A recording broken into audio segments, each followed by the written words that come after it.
The Gina and Matty podcast. I did a gig yesterday. I was on the mic doing some announcing for the fabulous people at Sydney Airport, just doing my hosting gear that I sometimes do on the weekends.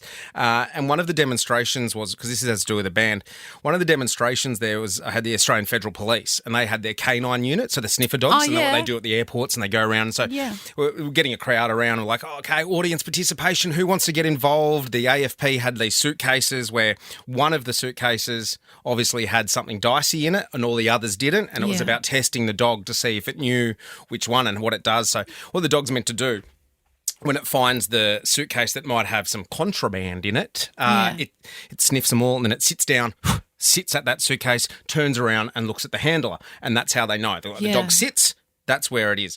So, okay, I'm on stage. I'm like, all right, guys, gather around. We're going to get ready. The AFP are going to be doing their thing. We want some audience participation. All right, here we go. Hand it over to the Federal Police. And they're doing their thing. And I was on the stage where a band had been playing throughout the day. And there were some suitcases up on the stage, some down in front of the stage. Oh, no, see where this is going. So the canine unit dog was up on the stage sniffing some of the suitcases that had been planted by the AFP. And then the dog kept going over to the drum kit and then just sitting at the drum kit. And we're like, oh, musicians, oh my gosh. Anyway, the police were like, come on, over here, come on, sniff these ones. And the dog would not move from the drum kit. And we're like, well, guess we won't be seeing that drummer again this afternoon. Gina and Matty. The Wrocław Zoo in Poland has announced the birth of 4 Sumatran tiger cubs. Now, this is a big deal because apparently there's only 400 in the wild left. So they're very, very excited. That is amazing, yeah. The mum's name's Nuri and the dad's name's Tengay. They had them in July. Wow. Tengay managed to well, hook up with a woman. That's how you say his name. Yeah. They kept it a secret for a little while. Not 1 gay, 10 gay.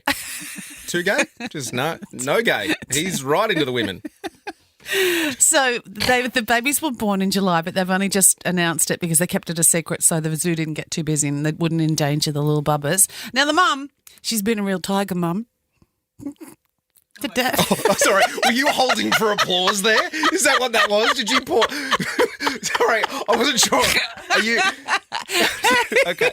So, and the dad has been very nurturing and even helping carry the little 8-kilo stripy bags of joy around their enclosure. She's a tiger mum. She's an actual tiger mum. Oh, no, we got it the first time, but I just wasn't. We're there. We're Staying there. on cats. A study from the University of Tokyo has found that cats can recognise their owner's voice, but they choose not to. Oh, yeah, they're absolute pricks. So they did a test where they recorded the owner's voice and strangers' voices, and they definitely could react to the owner, but they don't. No, not today. I don't care. Or ever. Stuff you. See, cats have staff. Dogs have family. Apparently. Yeah. That's what they say. That's why I like cats to a degree. Like, no, I don't want one. But and if you have one in your house, I don't want to come visit you, right? But I get it. I understand cats. I'm like, you know what? I'm still my own thing. I'm just going to come and go. Yeah, I'll talk to you today if I want to. If not, stuff you. And then they just want to rub on you. If you don't like them, they want to come over and, like, get all over you. Yeah. Do you find that? If you don't I grew up with a cat. So Punky, we had Punky growing up, and she was so temperamental. Like, 1 minute she's there just rubbing herself up against your leg, and the next minute she turns around and you're like, whoa, Jesus! Yeah, I'm scared of cats. I'm a bit scared of cats. Baby owls, moving along. Cats like baby owls. Last week we told you some sleeping habits of animals, and this week it's baby owls. Now, the baby owls, because they've got the big head, their head's so heavy, they lie down face forward to sleep. That's a funny image, isn't it? Just think about this. I sleep like that too. I'm a little baby owl. Have you seen an owl when they lift up the feathers? Have you seen an owl's legs? No. I'll keep going and I'll find a picture and I'll show you. It's going to spin you out. So remember Bubbles, the beloved chimpanzee who once shared the spotlight with Michael Jackson? Well, he's still alive. He was born in August the 23rd in 1983 and he lived with Michael Jackson for about 17 years. The things that chimp has seen. I bet he's traumatised. He's probably traumatised. You're not wrong. So he would be 41. He's your age. Same age as me. Me and Bubbles. Well, he's retired. Did you say earlier, I'm going to tell you where he lives in a minute, but did you say that a radio station used to work out when bought him? I was a radio show that I was producing. We bought Bubbles for some reason. It was back in the day when radio had money. And we just put it on the company credit card and then at the zoo where he was at the time. So basically we didn't own him. He didn't come in and drive the station vehicle around and hand out icy cold cans of Coke or anything like that. But it was like we paid a certain fee to have the naming rights and we had a plaque where he was and it was said there that Bubbles the chimp belongs to, and it was the radio show we were working on. And then then we had a very interesting meeting with management after 9 o'clock, which was fun. Because how much did it cost to do that? I think it was over $20,000. Oh, my God. And what, for 12 months or something? Not even.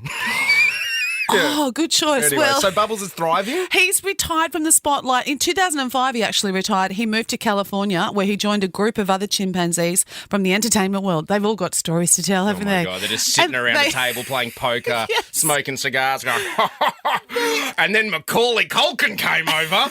Yeah, I'm not even kidding. I bet they do. It's a little retirement home called the Centre for Great Apes. So apparently MJ left some money to pay for him living there, but they love to sit there and, like you say, smoke cigars and they paint. He and his mates love to paint. Okay, here you go, Gina. Here is an owl when you lift up its body and you can see its legs. You ready? Yeah. Look at that. Is that what you were expecting? No! That's what an owl looks like. That is so skinny legs. We'll pop that up on our socials. You have to put that up. Yeah. That's hilarious. Like, so for you listening along at home, Google it, but they've got real skinny legs and looks like a big... Well, it's just all legs. You lift up their feathers and it's just all legs. And the legs take up more than half the height of their body. They look like Rhonda Birchmore.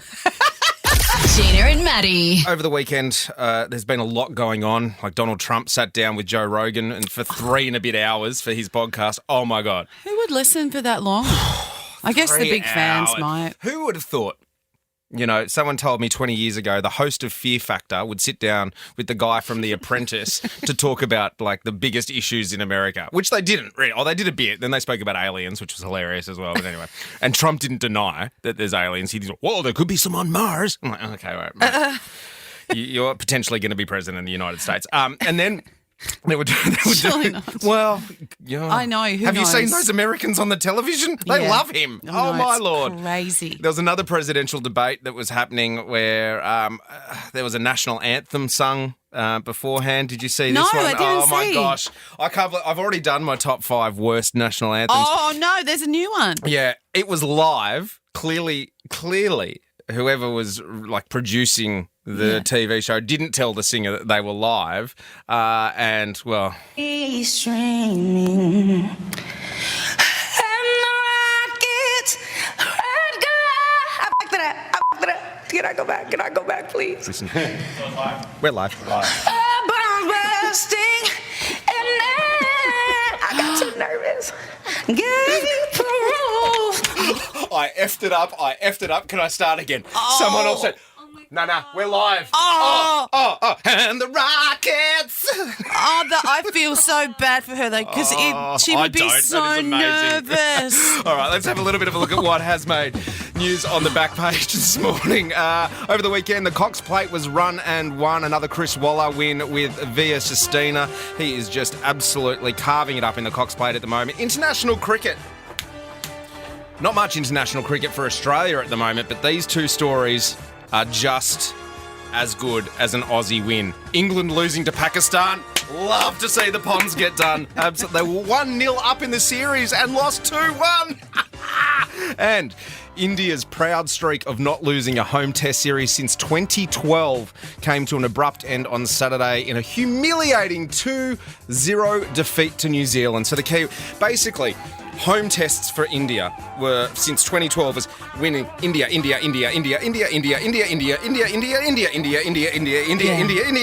Now New Zealand. So unbelievable Awesome. scenes there. And speaking of New Zealand, and I know our 12-year-old producer CJ is a little bit hurt with this one. She got up early to watch it. They have clinched the Constellation Cup with 1 match to go, beating the Diamonds for the first time in Australia since 2019 with a dominant 18-goal victory in Perth. Now, I'm not huge on my netball. CJ, jump on the microphone, please. Mm-hmm. An 18-goal victory. Is that a smashing? That's a thrashing. Anything over, I think, about 6 goals in professional netball it's Unheard a big of. lead. Yeah. It's Now, crazy. Are we and I say we, the Australians, the world champs at the World moment. number one, win everything. New Zealand silver thirds, world number 3.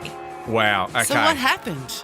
Just, I don't know, they switched up the teams, tried to do something different, but then no one could beat them. Their defence and their attack is just too good. So the Silver Ferns won 61-43. So that victory secured the cup for New Zealand for only the 3rd time in 14 series. So big stuff happening in New Zealand at the moment. And Massive. so will there be questions asked, you reckon, at the top level of the Australian netball now? I reckon, but it's crazy. It hasn't been seen in years, so yeah, insane. Do you know who the Kelpies are? Do you know who the Kelpies are? I have no idea who the Kelpies how are. We have the Socceroos, the Yeah. Matildas, the Wallabies, the Kangaroos, the Kelpies. Well, thank God someone's doing some heavy lifting in the world of netball. The Aussie men's netball team Men's netball is called the Kelpies, and they have been playing their own Trans-Tasman Cup. I'll tell you what, men don't get enough recognition in sport. I haven't seen any of this anywhere. Why are they not getting any column inches? Anyway, I jest. The Aussies won the first game 84-34 against New Zealand. The second game, they won 75-30. And game 3, which was over the weekend, they won 78-36. So if you're saying anything over 12 is a thrashing. Incredible. Yeah, congratulations to the men doing all the heavy lifting for international netball for the Australians. Speaking of the Australia and New Zealand, well, the Aussie Kangaroos and Gillaroos have got rid of some demons at the Pac Championships with victories over New Zealand in Christchurch. First, the Gillaroos kept New Zealand to 0 for the first time in Women's Rugby League Test history in a 14-0 victory before the Kangaroos got revenge over the Kiwis with a 22-10 victory. So that would have been like 12 months of nightmares from Mal Meninga, the Aussie coach, since they lost 30-0 to New Zealand. So both Australian teams will have a week off before the final double-header at CommBank Stadium on Sunday, November 10. And just quickly, on Thursday, speaking of rugby league, and you, CJ, again, your team, the Bulldogs, Josh Addo-Carr, the Fox, will front the Bulldogs board after being issued a show cause notice as to why they shouldn't sack him after failing that roadside drug test in the lead up to the semi-finals this year. He will get sacked. You The reckon? Bulldogs don't need him. He's too old. He's always injured. No, he's not too old, but for like an NRL player, he's older. And then, he's always injured, and then this He's behaviour gone, as you well. reckon? Yeah, There you go. You heard it 100%. here first. Look, he shouldn't even turn up on She Thursday. tells should it he? like it Yeah, is, doesn't absolutely. she? The Gina and Matty Podcast. For more great comedy shows like this, head to novapodcast.com.au.